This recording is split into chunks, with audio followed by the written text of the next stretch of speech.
All right, welcome back. My name is Paige Elizabeth, and whenever I do an interview with anyone, usually I talk with Katie once a week, but typically when I do an interview, it goes under my podcast, which is Creating Consciousness. And this week I have Fawnia Monday.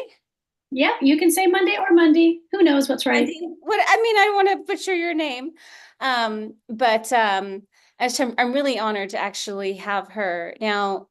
Fawnia is got quite the resume. So, before we begin on the fitness side, just to give people a little bit of context, you actually, what would I call you? Like, as far as history and women in history, you've kind of made your own mark, right? Because you were the first woman to bring pole dancing into the mainstream with fitness. Is that correct? As far as I know, that's what everyone keeps saying. I did make the first instructional video, VHS tape on how to pole dance in 1998. Yeah, I've been teaching since 94. Okay, yeah. Like that's definitely a big deal. We're on our 31st year. Crazy. I mean, I was the first person to bring management to pole dancers with Janine, but like, Yes, I remember. I remember that. and that became a trend afterwards. I was like, wow, I actually did that, you know? Yeah, no, I never heard of anyone having a manager before Janine. So that was really cool. Well, and managing her was pretty cool, but there's a difference between an agent and a manager. So an agent is going to find you work, a manager is really going to manage the workload. And Janine just had a lot of demand. So I kind of jumped in and helped organize some of that for her. That's awesome. Yeah. Yeah, you did good. So definitely not an agent, you know. I know that oh, who was it? The other girl who's local, who's incredible. Johanna Sapaki, Jamila DeVille. She injured her ankles. She landed too hard on them at one Oh, I point. don't know. Not Amelie Cohn. No, she does a lot of acrobatics, but she used to also compete in the pole competition at the bank. Hmm. Um, The bank. Oh man. I know, Forgot right? about that. Anyway, she really wanted me to be her agent. And I was like, I don't know agent work. I just know management work. But anyway, Yeah. really, really skilled woman. But anyway, so the other thing Fania is known for is fitness, because you spent pretty much your entire lifetime doing competitions, correct? There was a lot. I was looking through my resume before I jumped on the call here, and I competed from 1998 to 2019. So 20 something years. But I did take a long break. There was like a 9, 10 year break in between, which we'll get into, I'm sure. But got a resume. But that's a lifetime of experience. There's a lot to be said for that. Yeah, I have the good old bodybuilding shows on TV to inspire me when I was about 13 years old. I saw some show on TV and these women were flexing and competing. And I don't even know how we got this channel in Canada at that time. And I knew that lifting weights would result in that look. And I wanted to be strong. And I asked my grandmother for my for Christmas. I said, I would love some dumbbells for Christmas. So she bought me these 2 5 pounds, sand-filled dumbbells, as you can imagine back in the day. And that's where it all began and flourished from there. And I did watch my mom watch a little bit of what's his name? Gene Simmons. So I did a little bit of Gene Simmons. Yeah, tiny bit. And then there was a program called Get in Shape Girl, which you could buy. It came with a little sweatband for your wrist and forehead, a pink cassette tape, a skipping rope, dumbbells. I don't know what else. Yeah, I did say skipping rope, but it was just to motivate you to work out. And I was doing that when I was like 10, 11, 12, and then the dumbbells when I was 13. And then it took off from there. Wow, so you started really young. Yeah. My mom is very overweight and you can consider her obese and she's handicapped as well. And I just knew that watching her struggles, I'm like, okay, I need to stay in shape. I need to watch what I'm eating or learn about food because we can all stare at our food before we eat it. So watch what you eat. But understand what it is you're putting in your body and how it can react over time, over decades. Wow. Okay. Yeah. So I didn't know that about your mother. I wouldn't have guessed that anyone in your family had any sort of issues with their health at all, actually. Yeah, yeah, quite interesting. So yeah, my mom was the I guess, the runt of the family. Her sister was one of the top 10 basketball players in Canada when she was a teenager, Mary Coots, and she's now Mary Benson, still alive. And her brother was 6'7" and built this beautiful boat that he lived on. And he's still alive too. They're all in their late 70s into the 80s now. But yeah, my mom's still ticking. She might even outlive them looking at the way things are going. Like, you never know what's going to happen when we're older, whether it's cancer or some sort of disability. So yeah, you'll never be this young again. So enjoy today. That's true. Yeah. That's definitely true. I look back at pictures of myself, like those pictures, and it's like people look at those and they're like, because I just look so fit, and they're like, oh, you must be what, like 125 pounds in those? And I'm like, because it just looks like all muscle. No, I was like 108 pounds in those photos, actually. I'm 120 pounds now. Yeah. You're holding yourself with one arm in one of that, right? You're doing like a shoulder No, two stand or arms. something. Two arms. Hmm. That does not look easy. Yeah, that's the easiest one on there, actually. I mean, I think we can agree Ariel is probably the most challenging. Yeah. I like the middle one. That one I can do in my sleep. A good old Jasmine. It's nice and relaxed, right? In that position. Yeah. Once you know where to push pull. Yeah. Otherwise, you're straight down and gravity wins again. But yeah, it's just fascinating. Like, and I thought I was heavy at 108 pounds. It's like, oh. Wow. That is kind of crazy. Yeah, but I've had like body dysmorphia my whole life. So I've never really had a healthy relationship to how I look. So the only way that I've been able to maintain a healthy relationship with my body is to focus on what it can do. And as long as I'm focusing on my outputs and being able to have good energy, have good strength, have good mobility, then I know the inputs are correct. But if I purely focus on just what I look like, it's never gone well for me. Yeah, So it's a downward spiral. And I know because my job, my passion and my hobby was to compete in these physique competitions. And it's just how you look, maybe how you walk and turn 90 degrees, but it is only how you look. And that's how I trained. That was my focus. I didn't care if I could do a cartwheel. I didn't care if I could do a one-hand push-up because that was all fitness. And I did figure and bodybuilding. And now that I'll be 50 this year, I'm realizing, okay, you can't be training for appearance anymore because if you're going to expect yourself to do some advanced pull tricks, you're not going to be able to make it. And I'm definitely feeling that now. So, in working with you and revisiting my goals, like, okay, let's get our life in check. Do I want to be able to keep up with my son? He's only 6 and I'm turning 50 this year. So, I'm realizing I need to go back to the bare bones, get my ass in the gym. And I thought about you today because I did line hamstring curl and leg press. And I'm like, okay, if I can train other people, I need to take care of myself, which I really haven't been. And that's been kind of a downward spiral. I know the hot topic is the number 40, but I was like, where did this all change? And I looked at my competition history. I came first in Canada for figure in 2007, and I was 32. And then I competed a few more times. And my last contest, when I was just heavy into it, I was 34. And then my lifestyle changed from the gym to the clubs and the pools more than ever. And I went through a divorce. I got married to somebody else. And then I got divorced again very quickly. And then I got pregnant. And I thought, holy shit, okay, I want to compete after I have a baby. That was hot on my list. I really wanted to be that person on stage to say, and she had a baby a year ago. I had this awesome bio side note written out. They didn't say one thing about the competitors. And I had competed to the day after I gave birth. oh, wow. Yeah, and I thought that's so cool. Can't people hear this? I was 44, 45? Yeah, 44. I was 44 at that time.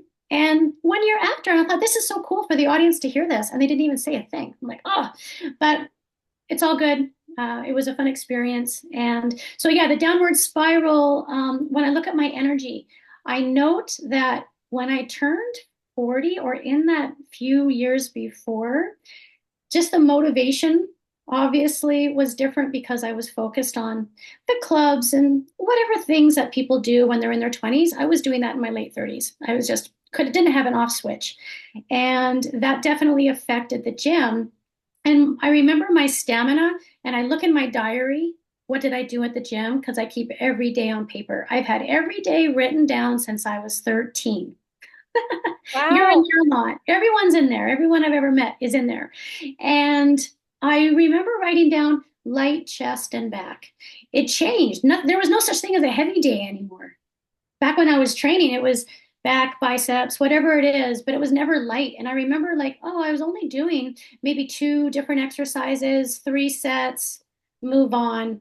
And I'm like, wow, light, because I just didn't have the energy to lift serious anymore, to lift heavy anymore. I was just, going through the motions, trying to maintain something. But yeah, the energy was just way down. And maybe you can shed some light on that. What age specifically? I noted that my last contest, I was about 34, 35. Yeah, I was 34. And I didn't compete again until I was 44.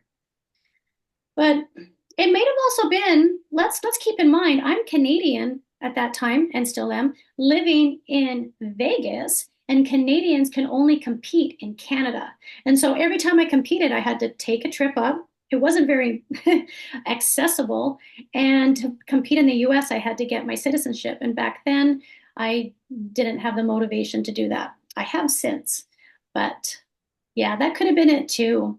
I really love a deadline. I love a goal, a challenge, a finishing line. That's my thing. I think that is one of the most motivating things anyone can do.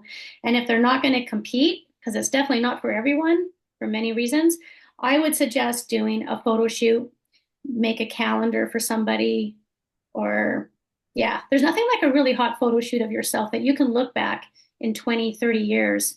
Or if you don't even have 20 or 30 years left, just do a photo shoot in the next 6 months, girl, man, whoever you are, do it. Like It's pretty these. rewarding. Yes, Yeah.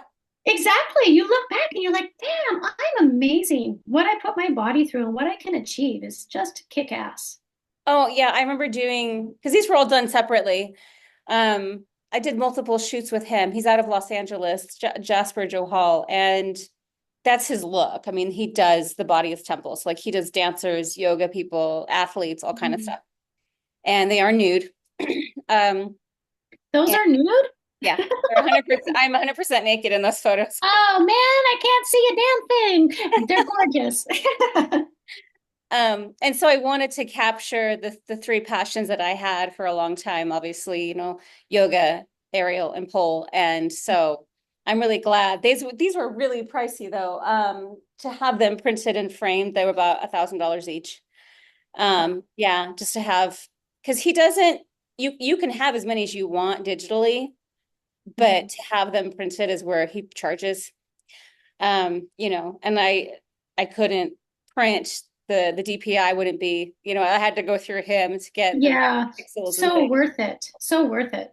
But yeah, like I said, I'm so happy I have those now. Like, and a lot of it is the lighting. Like, yes, I had muscle and the aerial one specifically, we were talking the other day about if you want a snatched waist, don't focus on your waist, focus on your lats and your shoulders and your hips.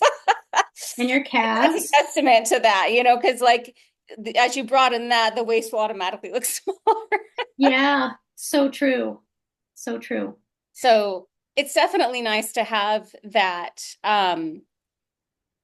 But I'm curious, like, what have you noticed has changed? You mentioned 34, 35, that like that there was like a noticeable something going on around that time. And then how you've had to adjust your workouts, your trainings, your focus post, 40, because my program specifically caters to women around midlife, so 35 to 45, maybe a little older, but because typically what happens to a lot of women is the adrenal, which is our only real energy reserve, just starts to just take a beating. And men have testosterone, they have their testes, they have a secondary source of energy, but we don't have that. And so when midlife culminates for us, it doesn't just hit psychologically, it hits physiologically as well. And so this causes adrenal burnout, weight gain, signs of insulin resistance, like all of that stuff starts to taper in. And it really has nothing to do with the fact that we're getting older and everything to do with the fact that we haven't been taught to modulate our adrenal gland. And so with age does come the immune system shifts and the endocrine system shifts and all of that. But like, for example, I know we were talking and like at 30, I could run a marathon, go do my aerial practice and completely skip the carbs. Not a problem. Wow. Hey, if I try to do that, my body is like, bitch, are you kidding me? And like, I would throw myself into a dizzy. It's just my body would revolt against me if I tried to do that. And of course, it's because the immune system and our hormones just, they're just not the same with age. And so, like, there's just been certain adjustments that I've had to make with age. You know, I eat 10 times more carbs now in my 40s than I did in my 30s. I could never fast now. Like that's just not even an option for me, fasting. Whereas Yeah, younger, you're you can right. get away with those things, right? And so when I hear fitness people who are under 40 making suggestions, I take it with a grain of salt because I'm like, you can do so much more. And as you know, you partied hard. You can get away with so much more when you're younger than when you're older. And so it's not to say, oh, I have to scale back and I can't hit my goals and I can't. That's not true at all. I look at you and I'm like, wow, she looks phenomenal. She's still going. She's doing, her life the way she wants, but there's adjustments. Would you agree? Yeah, 100% agree. When you look at the party schedule that I had, it was 3 nights a week, and usually the party would be going from 10 o'clock at night till anywhere from 10 in the morning till 3 or 4 in the morning. And then I would go to the studio and teach a class without any sleep. It was terrible. That's So insane. unhealthy. So unhealthy. Yeah. Oh, I just shudder like looking at what I did to myself. And I pray that Raven is not going to be like that. But if he is, I pray that he makes it out to the other side because that deserves a pat on the back. But yeah, nowadays, if I'm going to do anything on the party scale, it's going to start at 12 noon and we are done. And I'm in bed, Raven's in bed, everybody's in bed between 9 and 10. It's such a different, you have to structure appropriately. And now with my training, I realize that I'm not going to have the energy to do these longer workouts with 45-minute cardio right after. I just don't. And that is totally okay. And I completely agree with you that the carbohydrate intake, I am vegan now. This is January. Oh, it's February. Whatever. Who cares what month it is? I have now been vegan for 8 years. And that also has resulted in greater carb intake and a little bit less protein, but still adequate amounts of protein. And that's just kind of an interesting side note, different conversation. But I find that as we do age, yeah, focus more on your brain power, your energy, and nutrition becomes more and more important. I think once we reach 40 to 50, we feel like, okay, we're halfway there. Now let's start taking care of ourselves. We don't think about it before because that must be what's happening. We have another energy source, almost like another body within us to tap into whenever we're drained.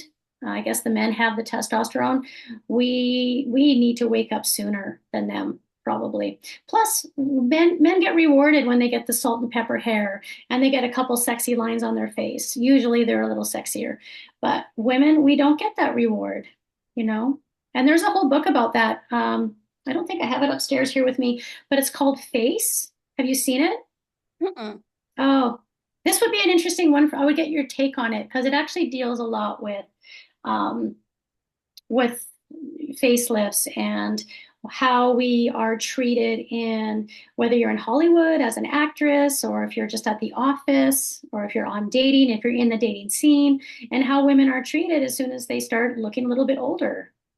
It's interesting. I'll share it with you if I Well, can remember I the had name this of the author.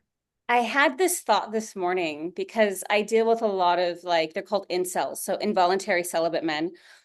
They just can't get any, so they're involuntary celibate. That's funny. Hashtag incel, right? So I deal with a lot of these types of men online, unfortunately. Like they come at you trying to like insult you, and I'm like, why are you so triggered by my existence? Like, but anyway, but I was thinking about it, and when you're younger, they don't take you seriously because you're younger. When you're older, they don't take you seriously because you're older. And it's like, let's just call a spade a spade. You don't want to take us seriously, period. Yeah, that's You know what I mean? interesting. Like when you're younger, they don't want to hear you because you just don't know enough, you're not old enough. But it's like, is there ever a window? Is there ever a window where we're not too young or too old ever? Because I'm now on the too old and I'm trying to figure out, was there ever a window where I wasn't? Oh God, I think you're just perfect. But I'm biased. I think that in the 30s are pretty cool because we've gone through the teenagers, the rebellion that we must have been going, like putting our parents through. And then in your 20s, you're still just a freaking kid. You were literally just in high school. And before that, you had to be holding your mom's hand to walk across the street. So I think 30s is a happy window. But 40s bring a whole world of different confidence. It's a whole nother level. And who knows what 50 has going on? We can talk about this in a few years and I'll let you know. Well, I So, feel like 35 is where you become the adult in the room. yeah, 35 is great. Yeah, like 35 is where people start seeing you as an authority. Yep. And still beautifully sexy, but it's okay to have lines. It's okay to have a little gray hair or a lot of gray hair. It's pretty wild. I live here at on the lakes here in Las Vegas, and we have a lot of walking people. And I saw this lady with this white hair. It wasn't a wig, I'm sure, but it was just immaculate, and it was about shoulder level, and it was glistening in the sun, and it was just perfection. It looked great on her. So whatever you have, just rock it. No, absolutely. So as far as like, because I actually took on Fawnia as a trainer, not because I didn't like know how to get around the gym, but because I really wanted to go through the exercises with the fine tooth comb, basically, and like the subtle details, which can make a huge difference. And so I'm glad to have her expert eye on me because, like, just subtle things like elbows in and wrists straight, just like they make a huge difference in the actions that you're taking in your body. And so, like, is there for you a big difference between like how you work out now versus maybe how you worked out 10 years ago? Oh, it's night and day, night and day. And when I look back at how I worked out when I was in my early 20s, it's planets apart. Now that I'm older, of course, with wear and tear, I've got some injuries, and so I can't do shoulder press, period, which is crazy. I'm not supposed to do this motion, but I can do flies and I can do handstands and I can pole dance. But the reason is because when I do shoulder press, there's some impingement on the discs in my neck, and I do have, can't remember how many compressed discs, two or three, I can't recall. And then in my low back, I have two as well. So I can't do any weighted squats. I'm not supposed to carry anything over 20 pounds. And so when I'm working out, I can do squats with just my body weight. I used to wear a weighted vest. I'd have so much fun lifting weight, carrying two big things of water up the stairs to the studio. But now I can't do any of that. So I do a lot of squats without any rep or any weight at all, very, very high reps. And then immediately when I've had enough of that, because maybe my left knee is starting to give out, I will go into donkey kick. So I'm on my hands and knees rather, have ankle weights around my ankles, and then I can do donkey kicks with that, or use that machine we did yesterday or the day before on Friday, that donkey kick standing one. That's great. And I think that machine you showed me the other day where you lift your hips up. The hip thrust. The hip thrust, yes. And that you can do without weights as well, with one foot down or a foot on the wall. And that adds a lot of resistance as well. So I just learned a way to train with resistance without heavy resistance. And also putting it into perspective, like, okay, you may not have a lot of energy here. So instead of doing an hour of weights and 45 minutes of cardio, you're going to do 20 to 30 minutes of weights and your cardio will be at least 20 minutes. And that's what I do. 3 or 4 days a week. And if I don't have time for the weights, I go at least in the morning because getting the synovial fluid into the joints and the blood flowing, the brain's waking up, it's just a nice reset in your day. And so as soon as I finish my breakfast, I bring Raven to school. And within an hour or so of waking up, I'm at the gym, getting my cardio done, doing my Instagrams. And it's a really great way to start the day. I don't even know what the question was. Oh, how is the training different? Just how is it's different? Yeah, I mean, in the beginning too, when I was training for competitions, I would do 45 to 60 minutes of cardio on an empty stomach. And then, depending on what the trainer, because I would just take advice from people. I never actually had an official trainer, but I would just learn, learn, learn. And sometimes they said, wait an hour after your cardio before you eat your breakfast. Whew, it was a doozy. And then about 6 hours later, I'd be back at the gym for one or two body parts and another 45 minutes of cardio. And yeah, if you're serious about losing weight, that's definitely one way to do it. But again, the energy, just do what you can. Don't worry about the 45 minutes or the 500 calories. Just do what you can, even if it's 15, 20 minutes. Something is better than nothing. In Now, fact, my shortest workout was 10 minutes one day. I'm like, I have 10 minutes. I'm going to do it. have you noticed a difference though in your nervous system in terms of like the go, go, go and over exercising with age? Yeah, there's not much over exercising because I'm barely motivated. So I don't have to worry there. But I am motivated though, because again, I want to be there for Raven. I want to see him turn 30. I want to be able to run and well, I can't really run anymore, but I want to be able to still keep up with him.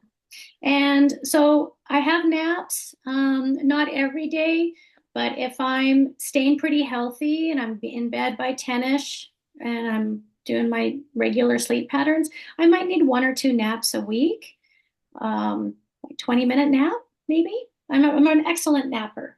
But if I'm going and I'm burning the candles at both ends and I'm attending a birthday and I find myself going to bed closer to midnight, yeah, naps are crucial for keeping your immune system in check and having energy because you're going to be sick within a week or two of nonstop go, go, go. Your immune system susceptible. So napping and washing your hands, making sure you have adequate protein, carbs, and fats. Those three macronutrients are very, very important.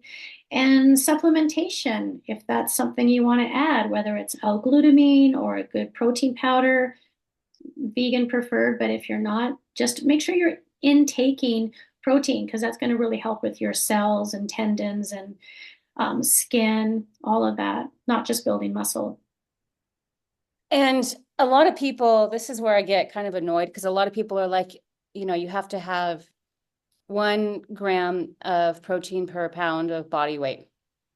And then you get into the nuance. Well, no, it's lean mass. Well, no, it's 1.2 grams, or no, it's 1.1 to 1 kilogram. And it's like, Yeah. you know what I mean? Like, Oh, I do. I just read about it this morning. So yesterday, I was on January 31st. I was on the NASM website, AFA, because I need to hand in my renewal, which I do every 2 years.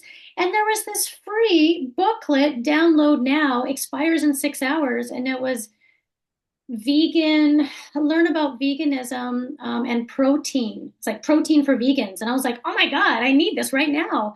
And so I downloaded it, I printed it at Office Depot, and I read through it. It's very short. And it said for vegans, and it's similar for the meat eating population as well. We all need various amounts of protein depending on the person and the activity level. And so the latest news was zero point 0.8 grams of protein per kilogram. So I'm like, fuck, kilograms? Divided by 2.2. Oh, okay, that's 50. 50 grams of protein. That's not much. it's very different when you compute it in kilograms. Yeah, very, very different. And from my back days of bodybuilding, it was 1 to 2 grams of protein per pound. So if I weighed 120 pounds, I would need 120 grams of protein to 240. But your kidneys, as far as I know, can only handle so much. And if you're in the competition world, usually there's steroids involved. then your liver is getting bogged down by that as Yeah. well. Yeah. Yeah. So, Just, and then like, well, is it partly genetics? Because I mean, you've obviously trained with me. I don't struggle putting on mass, but I've also been active since I was a toddler. You know yeah. what I mean? And when your muscles are used to being activated, I personally have found that it's been easier for me to put on mass as I've increased my carbs as opposed to my protein. When I'm leaning out, I think about protein because I'm trying to lean out, but when I'm trying to build, I think about carbs. Oh, that's interesting. Is Yeah. that crazy? Like I don't overdo either one, but like Yeah. I'm leaning out, it's fat and protein. When I am trying to build, I just want the energy. Yeah, carbs is your number one energy source for the brain. We need them. If you're trying to do these keto diets, they're, in my opinion, very short term. I know I did 3 days of nothing but protein, and I could barely even form a sentence. I was a hot mess. I don't do well on that or fasting, similar to you. So, yeah, when we need to put a lot, put our body through a lot, we need the carbohydrates. We really, really do. And the protein, of course, is also important. But when you're leaning out, if you don't have a lot of protein, you're not going to be burning energy from your carbohydrate storage, which is your body fat. It's going to go right after the muscle. So if you don't have a high protein diet or a diet that's adequate in protein, you're going to start just burning away your muscle, which is counterproductive because you need that muscle to burn calories at rest. And the less muscle you have, the less calories you're going to burn. So we need to hold on to that, especially as we turn into our 40s, 50s, 60s, 70s, 80s, and 90s. You're going to want to have every ounce of muscle and fat on your body because I think there's a lot of people as we get older, everything just withers away. So do cherish. If you have a tiny little love handle, this is going to possibly help you in your 50s and 60s, but just make sure it doesn't turn into an inner tube. We want Right. to make sure that the small amount of insulation is there to maybe fluff up in a corset, or maybe it's to protect you in a car accident. I mean, we don't know what's going on. Why are we built the way God has a plan? But we want to make sure that we're holding on to whatever we've got at this time and building on that. And just being really grateful for where we are, I think, is so important. Celebrating our wins and looking at our losses and learning from them. Well, the big lesson that my takeaway was because if you're sedentary, carbs are kind of irrelevant, right? Because you're not outputting anything. You know what I mean? Like if Yeah, I'm they're good for the working, brain. They're good. yeah, Yeah. if I'm just working behind a computer and I'm not doing much, and this came from a doctor once because I was like trying to burn the candle at both ends, and he was like, no, no, no, no, no. Like if you are exercising a lot, if you are lifting a lot, do not deny yourself those carbs. If you are resting in resting mode, you don't need the carb load. But if you are active, and that's where I was like, I never thought about it that way. Like Yeah. it was very black or white, like all or nothing. I wasn't considering my activity level. And so that's where I now tell women, I'm like, if you're in a resting mode, like let's say you're just all you're doing is working behind a computer, you're not really getting out much right now. You don't have to maximize that nutrition. But the Yeah. active you become to stay on point, you better make sure your carbs, your electrolytes. So you want all of that to be on point. And then the other thing that I did not realize until I got into my 40s was fat. And I deal with a lot of women who are not eating enough fat. And I didn't realize after 35, again, because of the hormonal production, if you're not getting that fat, your body is struggling to keep up with hormone production. Interesting. Yeah. So I So have a that couple things became, to say. I go might ahead. lose my track, but one of them, I remember thinking, okay, I only need energy or gas in the car to drive me to that destination. So, okay, I'm going to be going to bed in an hour. Do I need to eat 300 calories? Probably not if I'm going to bed in an hour. I might just need like a little bit of a snack. And I know that if I'm out for a few hours, okay, my body burns about 100 calories an hour. I don't know if it still does, but this was back my reasoning back in the day. 100 calories an hour. So each meal, if I'm eating every 3 hours, will have 300 calories. And what that might be made out of could be um, way back in the day, it was like some chicken, rice or potato, green beans, spinach, or broccoli. And this is something that I would eat 3 or 4 times a day because as a bodybuilder, you're eating every 3 hours or every 2.5 hours, depending on the size of the meal. And the meals get tiny, I can tell you that, depending on how close the competition is. But yeah, so if you know, okay, I've got to eat every 3 hours, I'm going to go ahead and eat this meal.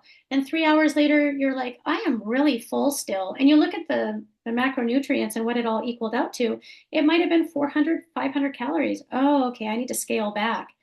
Then you scale back and you're like, I am hungry. It's only been 2 hours. Okay, I didn't eat enough. So you got to trial and error it. If that's one of your programs is to eat frequently every 3 hours so your blood sugar level stays stable, that could be one way to look at it. If you need to drive between here and California, okay, I'm going to need a tank of gas that's going to get me there. And it's the same thing. Your body is an engine. And when it comes to fats, avocados, nuts, coconut oil, those are for me, my go-to sources of fat, but we need fat. And I know back in the day when I was competing, fats and proteins were definitely my friends. Carbs, they're interesting because they can backfire in many, many ways when I was competing. Because if you had too many carbs, you couldn't see the work that you're putting in as you're shedding away the body fat. And the carbs create water between your muscle and the skin. And and I don't even know if this is medical terms, but this is my terms. So if you're a medical professional, this is just how I speak. I have a quick message from Pole Fitness Studio, making sure everything's okay. Yeah, I think so. So Pole Fitness Studio is my gym. Saturday at 4 p.m. Yes. Okay. So if you are trying to see the muscles, see your hard work, see your six pack, because we all have a six pack or a four pack, depending on how your tendons are kind of wrapped around your abdominal wall. It's important to not have too many carbs that you're fluffy all the time, and you're eating lots of breads. Mm. What is the other one? Pasta. All of these foods you can still eat, just portion size. I'm all about portion size now. Near my king, he'll be like, I really love bread. I don't feel complete without this bread. I'm like, you know what? You can have bread, but you just make it one slice, not two slices 3 times a day. Whatever it is.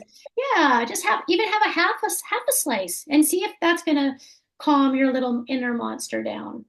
So all about the balance. It's crazy when I add up my carbs, I'm only doing like between 100 and 150 a day, which isn't anything obscene. And yet that's like kind of where I need to be for my energy. If I go below 100, I start to notice my nervous system isn't as happy. Yeah, yeah, I could sense that for sure. So it just goes to show like how many carbs I can do for my energy output at this point and still kind of maintain that, you know. Yeah, without gaining weight, not looking like, okay, the scale's tipping 150 or whatever the scale is I for will us. only do a pizza once a week. Like, There you go. The whole pizza within 3 hours, oh gone. yeah, a whole pizza, like personal size. But yeah, once a week or once every other week, whatever. But I like to, Yeah, I have learned also, this is really important, especially from my eating disorder days. Restriction breeds bad habits, right? oh yes. And so you want to modulate. It's like you never want to completely omit something. You want to eat it with intention almost, so that way you don't have the guilt and the shame. Yeah, Otherwise, if you have that, it just breeds such bad behavior. And then you just feel awful. And then there's more sabotage. And it's like, so much of our psychological habits will affect, our routines. And it's so yeah. I've just learned like I'm not going to omit anything because then I feel like I'm being restricted. And that feeling just it creates so much resistance. So it's like I just modulate instead. And it works so much better. And do you turn off the TV when you're eating so you actually remember eating it? I never even use my TV. Oh, okay. I've had so many meals where I'm like, what? Who ate the blah blah blah, the ice cream? Who Right? ate what? Yeah. So yeah, I mean, if you kind of find yourself just eating mindlessly, it is kind of fun. I love tuning out. But if you find that happening more often than you'd like, turn off everything, sit down with your food, and just be intentional. Don't even read. Just kind of eat, look at the food, look around, just be appreciative. And Mhm. that can put another context. Yeah, Yeah. definitely learned not because like I was talking to a woman in the fitness industry out of the UK. This was like 5 years ago or 4 years ago. And I was like, yeah, I'm just struggling to lose like this last layer of body fat. Didn't ask me Mhm. anything, just goes, well, you need to quit binging. I'm like, binging? What are you Oh talking man. about?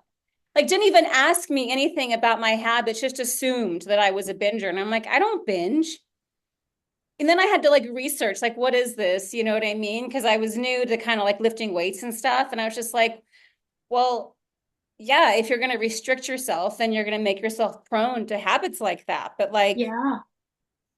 I don't binge. Yeah, when people, did you binge? Let's get real now. Did you binge?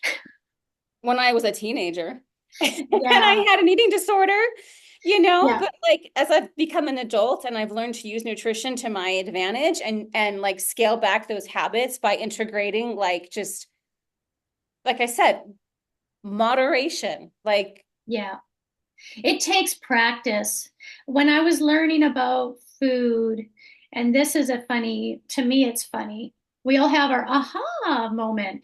I was at Starbucks with my boyfriend. I'm 21 years old, and we're at Starbucks, and I say, I'll have an orange juice, please. And he said, oh, I've had enough carbs for today. I'll have a coffee. And it just stuck in my head. What the fuck is a carb? What the fuck? And I was in great shape. I had just finished my dancing career. I stripped from the age of 19 to 20, and then I stripped again later. But I was like, what the hell is a carb? And then as I'm getting into the bodybuilding community, this is before my first competition, just learning about carbs and high glycemic, low glycemic, what a wake up call. And so I started recording my calories, protein and farts. Why not? Calories, protein, fats, and carbs, sodium, potassium. And mhm. I kept track for at least 6 months. It might have been a year. Every meal I ate, I wrote this shit down on just booklets and papers. And I remember my caloric intake some days was like disgusting. You can imagine what happened. It was between 600 to 900 calories a Oh my day. gosh. And when I competed, I got kicked out of my first contest because I had done clenbuterol. And I didn't know that that was a banned substance. That's basically a decongestant for horses. Crazy the shit we do. And and I was doing ephedrine, caffeine, aspirin, a stack, take two. I did two, two, and two of everything 3 times a day. I don't even know how I slept at night. Like, what? So I realized, okay, I think I'm creating an issue. I'm going to stop recording what I'm eating. But maybe I did that after I stopped the stack. And I couldn't walk, I couldn't talk at a normal speed. I was in slow motion for 3 weeks. So I was, but I'm going to get through this. I cannot become this drug addict, really, is what it was. And so I quit finally. And then my weight went back up. I think I went down to like the contest I got kicked out of. I think I did a photo shoot that day. If I can't compete, I'm doing a photo shoot. And that was a really good decision. And you look at those pictures and they're hella skinny. I think I was like 92 pounds, pretty skinny. These days, I'm still slim. Trust me, I'm 110. But when I competed, anywhere from like competition weight 107 to 115. How And tall are then you? my uh, How tall are you? 5'3", used to be 5'4". I used Okay. to be 5'3.5" as well. So, but in my off season, which I did have many off seasons, that's a whole nother ball of wax, whatever. Um, Usually 135, 145. Yeah. So yeah, I remember grocery shopping, competing. You don't even go in the middle of the grocery store. You get your groceries from the fruits and vegetables. Then you go over to back then when I used to eat animals, your chickens and your fish. And then I think that's it. That's all you need. Fruits, vegetables, oh, some oatmeal, potatoes, and rice. And then the competition's over. Hopefully you get first place. If not, it's a photo shoot day. And good for you for doing it. And then you're like, oh my God, I have to go in the middle aisle. So freaky. Like everything's in a container. Yeah. Um, yeah, I didn't even know how to shop. I didn't know how to eat normal. I remember going to Dairy Queen. Loved their blizzards back then. And I would have half score, half cookie dough. And that was my carbs. And then I'd have a can of tuna. And that'd be my meal. Because back then I had to have my carbs and my proteins. I must have been the weirdest person at Dairy Queen, for sure. Well, and speaking of that time when she accused me of binging, it turned out because I was intermittent fasting that I was creating the sympathetic dominance to my adrenals. So I was high cortisol. And so Mm, I was working against myself during that time and I didn't know why. It took one of my practitioner friends to be like, because I ended up having to have surgery for something totally unrelated, but like, okay. and my adrenals tanked. And he was like, did you take a break from intermittent fasting before your surgery? And I was like, no. He goes, intermittent fasting is very hard on the adrenals. And I was like, Oh, I didn't know that. And so anyway, then wow. I got to spend a lot of time trying to renourish my adrenals and fix all of that. So Yay. you would never do that But again, or would you?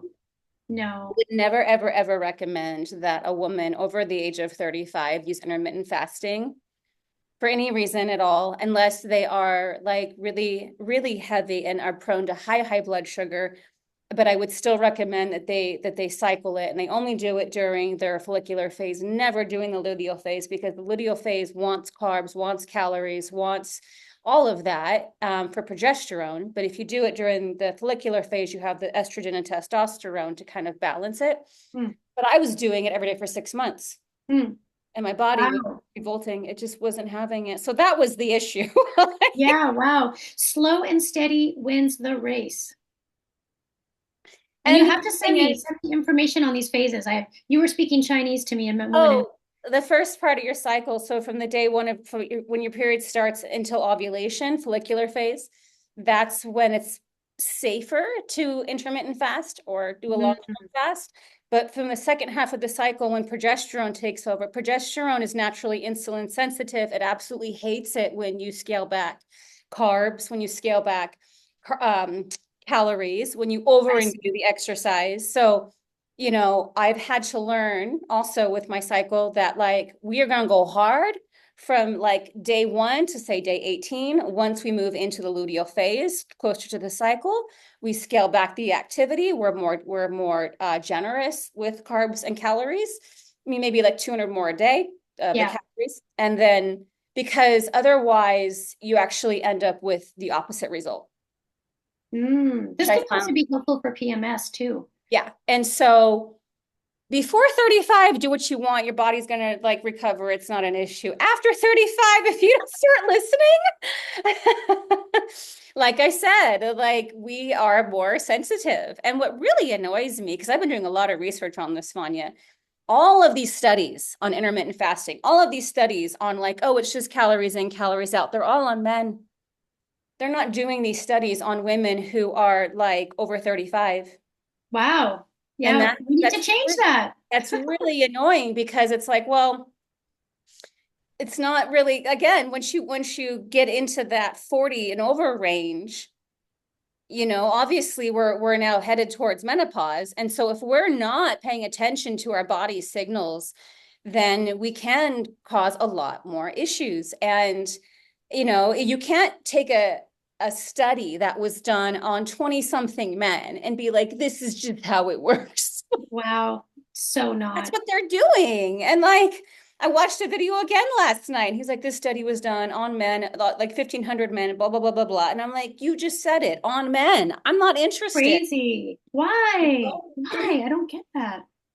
Well, and I don't remember the exact stats, but also I'll just throw out some numbers for contrast. But like the NIH gets so many billions a year to do studies. only Mm, 15 million goes towards women's studies. mm, Those billion. interesting. And it's Interesting. like we're not even getting accurate studies done on us. And we wonder why we're like floundering with age. Yeah, No one's doing the research to guide. And that's why I've like made it my mission now to actually do the research and do the studies and warn women, you know what I mean? Because there's so much more nuance, you know? Sure, like when things are in homeostasis, it's calories in, calories out. But absolutely. if it's not, if you're not, if the engine isn't working, then Yeah. that how much gasoline you pour into it, the car's not going to drive. No, absolutely. And There I definitely just needs to be a study at one of these universities. Maybe here locally we could have one. I'm not going to be in it, but no, yeah. no, but I No. just think it's really critical because I just feel like women are gaslit a lot about information, you know.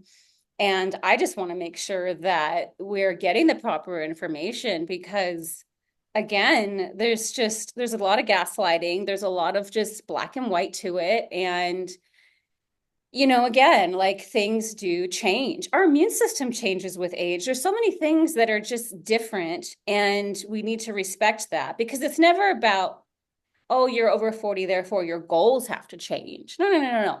The Mhm. way you get there needs to change, but the goals can remain the same. You can still have energy, be strong and be fit and keep up with your 6-year old. That's fine. We just need to figure out the right implementation to get you there. And that's Yeah. where it's become very important for me to have the education and to have the resources and to be able to help women, period, you know?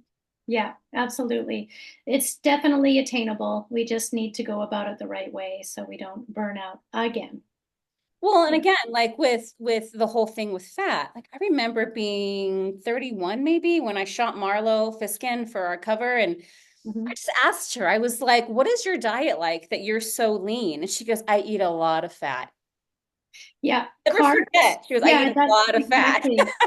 For me, protein and fat back in the day when I was doing a lot of the competitions and photo shoots, I was on many magazine covers, all of that, it was high fat and protein. Carbs is that turned into fat late at night if I didn't burn it off. Hmm. So yeah, fat, fat's your friend. But Yeah. don't eat it with carbs. To an extent, you got to find the balance, and every person's body will react differently to each diet. But don't be afraid of having, a little handful of nuts. Don't be afraid of having peanut butter on your toast, or a half an avocado on your salad, or a scoop of coconut oil in your smoothie. These are all things that we should be doing. We need this. Yeah, Yeah. absolutely. And what would you say to a woman who, you know, just she's entering 40s, she's starting to get signs of aging, whether that's less energy, more anxiety, all this stuff, right? She's like, okay, I need to start working out, I need to implement this, but she doesn't know where to begin. Like, what advice would you give to someone like that? I think to start off really slow and to try different forms of exercise.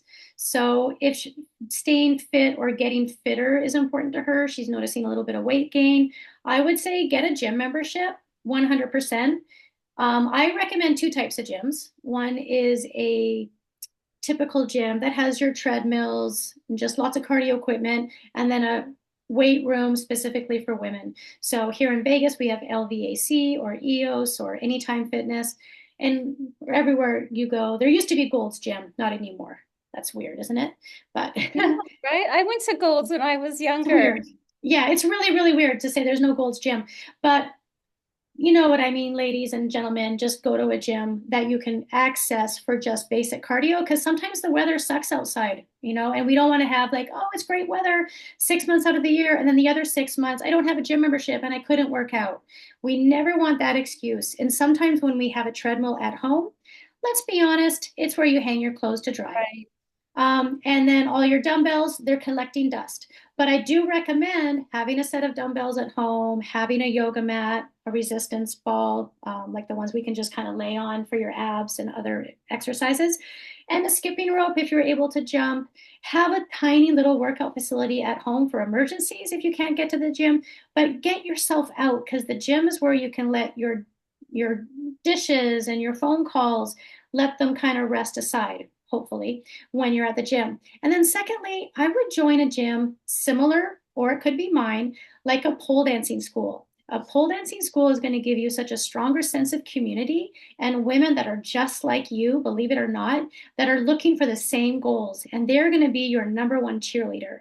They're Mhm. going to look forward to seeing you, vice versa. They're going to clap their hands when you get that pole trick, or you're going to be rewarded like, hey, I get to go buy my stripper shoes or my pole dancing shoes. Today we called them church shoes because I teach on Sundays. And yeah, I recommend those two types of gyms because they are going to attack all components of your body. So at your regular gym with your treadmills and bikes, ellipticals, they have the weights for your resistance training, which is so good for your body to build shape, bone density, increase your lean muscle mass so you can burn calories while you're sitting at the desk at work. And then your pole dancing studio, which will probably have more than pole. You're going to have possibly aerial classes, which is a real challenge, not going to lie, where you hang from the ceiling and do silks and lyra, or you might have yoga, burlesque, striptease, chair dance, even full body fitness. Well, it makes fitness fun. Yes, it does. And You I know what I produced mean? that's my seventh video. Was it sixth or seventh? Fifth. It was my fifth, making fitness fun. Yeah, that's I think the difference between an athlete and someone who is not an athlete is they find something they love and they just do it anyway. You know, Yeah. like being a gymnast, and then I was a swimmer, and then I was a diver, a springboard diver, and then I got into yoga and acrobatics and pole dancing, and it was just fun. I wasn't even thinking about getting in shape. I just was having Yeah. so much fun that I was showing up and doing it anyway, right? That's And so so great. Yeah, find something that's fun. You need a cheerleading system. And if you don't have a workout partner, when you go to the pole studio, you're going to have a friend that you kind of recognize almost every time. And it's you're going to connect forces. yeah, I was 37 or 8, 7, I think, when I finally got into the weightlifting world. I'm like, I've been going to a gym. I worked at LVAC. I worked in their childcare at 16. Like I've been in a gym my whole life. Wow. I had But no idea you started that late. Wow, that's awesome. yeah, so when people say the only way to build muscles through lifting, I'm like, you haven't met acrobats. Yeah, You right? haven't met the circ community. They are doing pull-ups all day long with Oh my perfectly pointed gosh. toes and straddles with straight legs. It's crazy. Oh yeah, and like my core strength from all of just my years of just using my body weight was just impeccable. Wow. That's the one thing I will say I'm struggling with is like, okay, I'm making my muscles look prettier, but like where's my pelvic floor? Like that's what we need to do. Like on our next session, like when we do abs, let's focus on pelvic floor as well because I'm like, I don't want to lose that. You know what I mean? Yeah. Can't climb aerial as well because like I told you, my shoulder and wrists are kind of destabilized right now. So it always aggravates it. And I'm like, I gotta keep that pelvic floor on point because that was the core to everything with all those Interesting. I'll be Googling that as soon as we hang up because Friday's coming. exactly. I just have one last question for you because I think it's very valuable because you got pregnant at 43. Yep. I gave birth at 43. So you were 42 and you got pregnant or 42, I got pregnant. Then I had my birthday when he was 8 months in my tummy and then gave birth okay. after I turned 43. And so was that planned? Was that an accident? Was that a surprise? I can't say it was a planned accident, but we were planning to have a child about 3 to 6 months later. Like let's start trying closer to Pole Expo so that I'm not pregnant running a convention. And it didn't happen. I got pregnant pretty quick, shortly after we moved in together, and we were going to be porn stars. Let's be real. We had an OnlyFans. Everything was going nuts. Anyway, and even though we were careful, I got pregnant, and he used to be in the military. He was on American Ninja Warrior, so his sperms were this militant Ninja Warrior sperms, and they were like, "We don't care how old she is. This is perfect." And they found the egg, and then little Raven was born. So Well, and the only reason I bring it up is because another stigma I'm so sick of hearing about is that after 35, like your chances of getting pregnant are just want. And it's like, Is that accurate? Is that something we're sold? Because I feel like historically, it wasn't that women couldn't get pregnant. I feel like they were just done having babies. Yeah. Um, and Women had like Near's father was the 16th child. I mean, I was raised Mormon, so I know plenty of women in my family that were having their last bundles of joy into their 40s. Yeah. But like you started in your 40s, which is a little bit more rare. But at the same time, I have to wonder again, like you just said it. You were like, no, we weren't actually trying. You know what I mean? And I feel like Yeah. there's so much pressure on women to be like, oh my gosh, like all of a sudden I'm 40, therefore I'm dead. And it's like, really though? Are you really? I think having a child anywhere between 35 to, I wouldn't go much older than me because I'm not going to lie, I'm tired. And we don't have any other kids. So he's like, mommy, let's play. So that's when, for me, the drinking, I had to quit drinking alcohol. That's going to increase your chance of cancer by 30%, ladies. Stop the wine. And if you don't know what I'm talking about, listen to This Naked Mind, the audiobook. It will save your life. We should have started with that conversation. But yeah, listen to This Naked Mind. I've listened to it twice now, and she's got a great book, and she's got one for smokers too. So listen to This Naked Mind. If you know anyone that drinks, just send it to them because you will probably save their life. So yeah, I wouldn't start trying to have a baby much past 40 because it might take you a couple of years. It can take anyone. I mean, it's quite a miracle that we are all here, the little journey that those spermies got to take, and vice, with the eggs and all. So, but after 35, you've lived a bit of a life. You might understand money, the power and downfalls of how you make it and lose it. And you understand the importance of health and time management, and you might reflect more on your parents did the best they could with you and that you want to be like them or be the opposite of them. And you don't have that reflection when you're 23, 24. You've got some sexy ass embryos, that's for sure. I had my embryos taken out because I tried to do IVF, and they're still chilling in a fridge. So if anybody wants my embryos, I think they're about 30, I don't remember, 39. I think they're 39. And I only had 12 out and a 13th questionable one. I know girls in their early 20s that donate their embryos, and they have easily 25 at a pop, maybe more.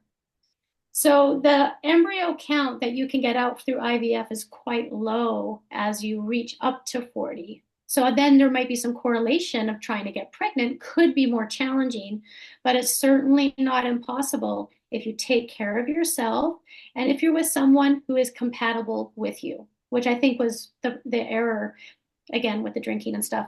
It wasn't the right time for me to get pregnant when I was trying in my 30s. I think I started trying when I was like 32 for a few years. And I'm like, let's just get these embryos out. Let's just do it all this way. And then we broke up, which apparently is very common, these fertility places say. Very interesting. And side note, ladies and gentlemen, if you get your embryos out while you're married, it is part of the community property, just like if you open an LLC. Mm. So if I wanted my embryos, I need Damon's permission, even though we've been divorced now almost 10 years. That's really fascinating, and I'm not surprised. I'm actually not surprised at all because I've just heard that story too many times, and it has to do with, in my opinion, if we get metaphysical, it has to do with like soul contracts and the child's choosing of their parents.